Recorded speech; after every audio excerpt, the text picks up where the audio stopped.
Kolkata R G medical કોલેજમાં trainee doctor પર દુષ્કર્મ અને હત્યાનો વિરોધ દેશભરમાં ચાલી રહ્યો છે, ત્યારે આજ રોજ ધોરાજી સરકારી હોસ્પિટલમાં વિરોધ કરવામાં આવ્યો।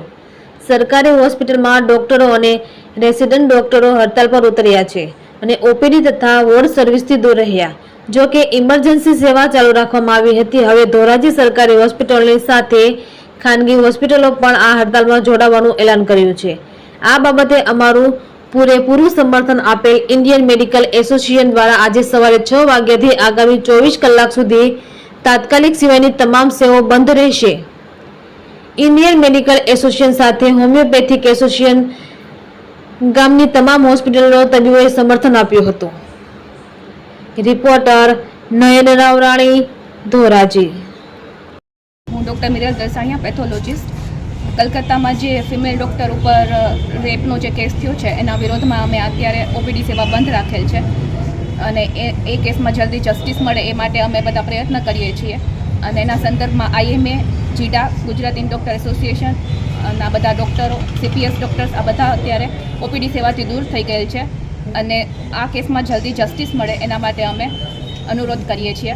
અને હોસ્પિટલમાં ફિમેલ સ્ટાફ હોય છે જે રાતે ઇમરજન્સી કરતી હોય છે તો એના માટે પૂરતી સિક્યુરિટીની વ્યવસ્થા કરવામાં આવે એવી અમારી માંગણી છે। હું ડૉક્ટર નિકુંજ ચોવટિયા ધોરાજી સિવિલ હોસ્પિટલમાં NCD મેડિકલ ઓફિસર તરીકે જોબ કરું છું।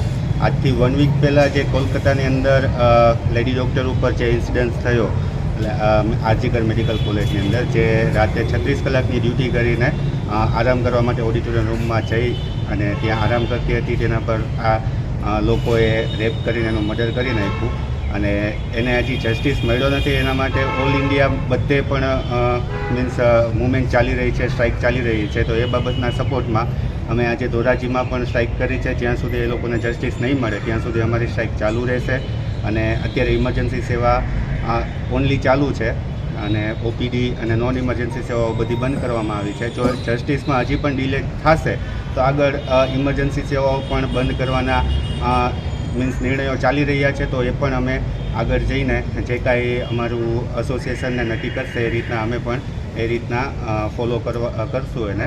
અને એક લેડી ડૉક્ટરને અને ડૉક્ટરોને ઓન ડ્યુટી ડૉક્ટરોને વ્યવસ્થિત સિક્યોરિટી મળી રહે ચાલુ ડ્યુટીઓ પર, એના માટેની મારી માંગ છે અને જે પૂરી થાય એના માટે અમે એક નમ્ર અપીલ કરીએ છીએ। તો તમારી માંગણી શું છે? એ જ કે અત્યારે જે લેડી ડૉક્ટર પર કલકત્તાની અંદર રેપ થયો, એક તો પહેલાં એને જસ્ટિસ મળે અને બીજું કે હોસ્પિટલની અંદર કોઈ પણ સ્ટાફ હોય મેડિકલ રિલેટેડ એ લોકોને બધાને ઓન ડ્યુટી સારી એવી એક સિક્યુરિટી મળે અને એના માટે એક સારો એવો રૂલ્સ બનાવવામાં આવે, જે અમારી માંગ છે।